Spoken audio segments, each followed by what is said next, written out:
Bonjour et bienvenue aujourd'hui pour parler d'un sujet très à la mode et qui avant était tabou.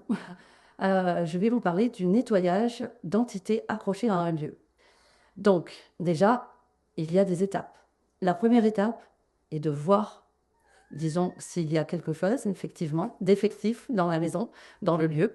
Donc la première chose à faire, c'est d'abord de se rendre sur les lieux et de scanner le lieu.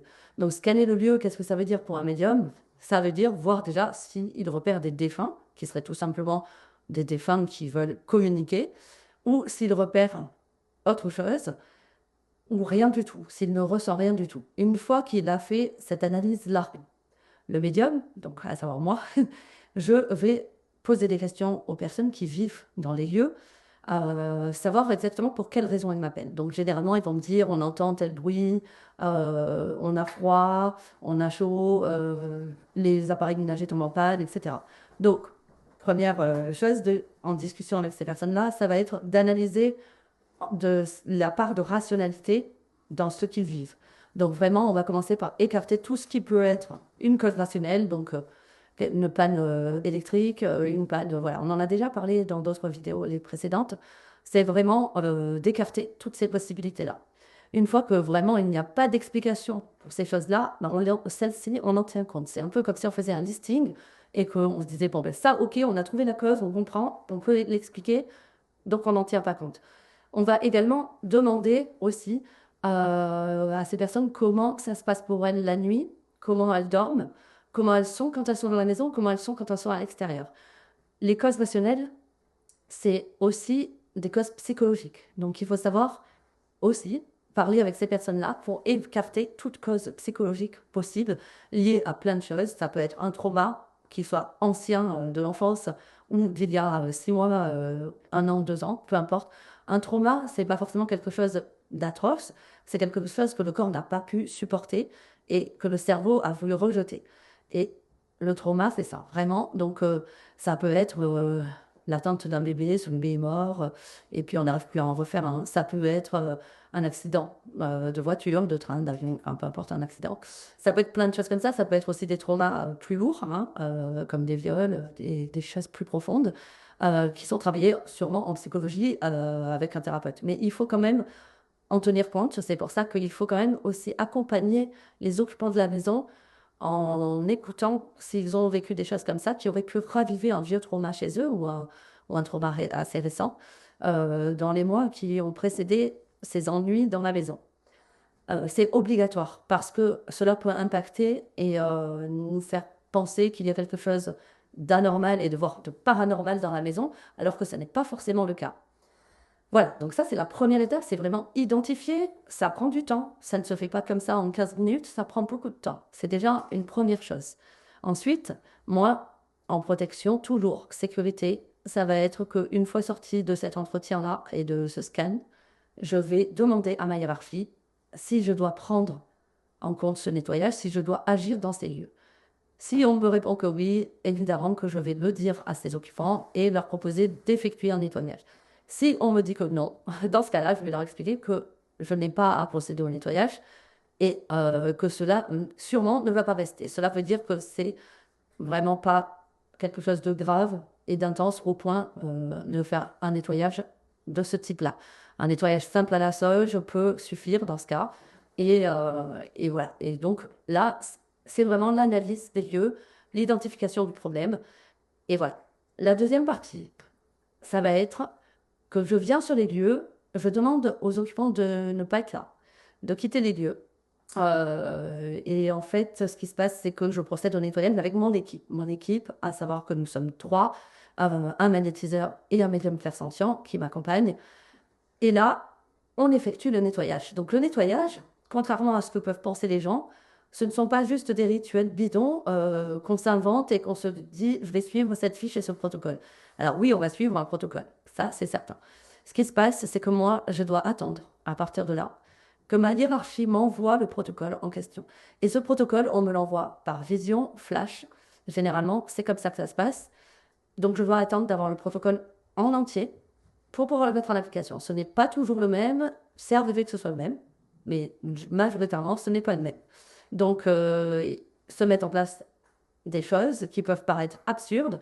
C'est bien pour ça qu'on fait partir les occupants, mais aussi pour leur sécurité et pour qu'ils n'accèdent pas à des choses qui pourraient les effrayer sans raison. Vous n'avez pas à quitter votre maison, à quitter votre appartement, à vous mettre en panique au point de déménager parce qu'une entité est accrochée à votre lieu d'habitation. Ça n'est pas normal. Vous êtes ici sur Terre pour vivre une vie dans la matérialité, tout comme moi. Donc cette maison, vous l'avez choisie, vous y êtes bien, vous n'avez pas à partir. Sachant que l'entité accrochée au lieu ne fait plus partie de cette vie matérielle et que dans la logique des choses, dans l'ordre des choses, c'est à elle de partir. C'est ce que moi, en tant que médium, je vais proposer à cette entité-là. Cette entité-là peut être bloquée, disons qu'elle va sacraliser une émotion de colère, de tristesse, de violence. Elle va être dans quelque chose qu'elle n'a pas su digérer à la fin de sa vie, en tout cas, avant son départ. Et elle s'est attachée à ce lieu-là. Ça peut être tout simplement parce qu'elle a vécu dans cette zone géographique. Ça veut dire que peut-être cette maison que vous habitez, elle n'était pas existante à son époque, mais en tout cas, ce terrain-là, cette zone géographique était son lieu d'habitation. Ça peut être tout simplement une âme qui est égarée et n'a pas compris sa mort aussi, s'est réfugiée dans ce lieu-là et elle s'est sentie bien, elle s'en est fait un cocon et elle ne compte pas partir. Ce qu'elle veut, c'est que vous partiez.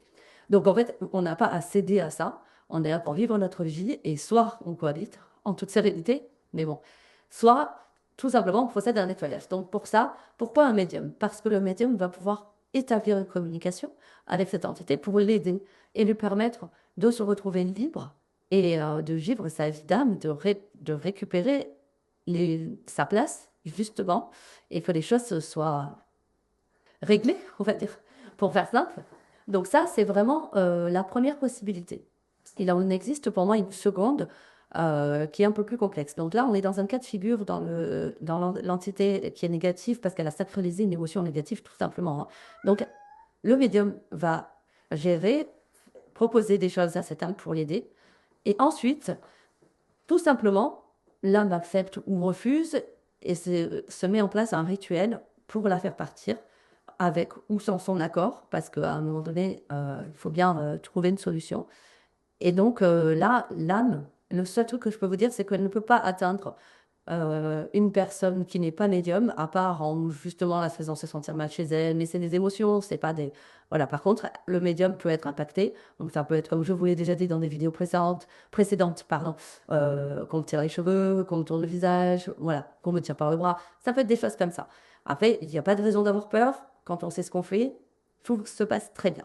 La deuxième possibilité maintenant, qui est plus lourde et plus délicate, et c'est là qu'il va falloir entourer les occupants pour bien leur expliquer les choses et qu'ils n'aient pas peur.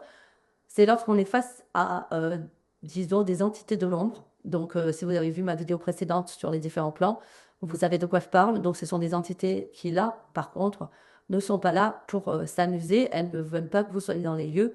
Et là, ça peut être un peu plus virulent. Plus virulent pour les occupants dans leur quotidien et aussi, surtout lors du nettoyage, pour le médium. Le ou les médiums, parce que là, nous sommes deux dans l'équipe, donc on est deux à être impactés. Voilà, donc ce qui se passe, ça va être un nettoyage avec un autre protocole qui va être sûrement plus long en termes de temps et qui sera un peu plus virulent dans les actions et dans les échanges avec ces entités-là. Une fois que c'est fait, on attend toujours 24 heures pour aller enlever les éléments qu'on aura laissés dans la maison après le nettoyage. Donc, les habitants vont devoir quitter les lieux pour le temps d'une nuit, hein, c'est suffisant généralement, et ils retrouveront leur maison en toute sérénité. Et normalement, les choses vont s'apaiser pour eux et ils vont pouvoir retrouver une vie qui est totalement normale et sans problème, en dehors de leurs problèmes à eux. Voilà. Je tiens juste à m'excuser. Parfois, dans mes vidéos, vous pouvez entendre des petits miaulements parce que ce sont mes chats. Donc, voilà. C'était une petite aparté et je m'excuse pour ça. Je vous souhaite une bonne soirée et si vous avez des questions, n'hésitez pas. À bientôt.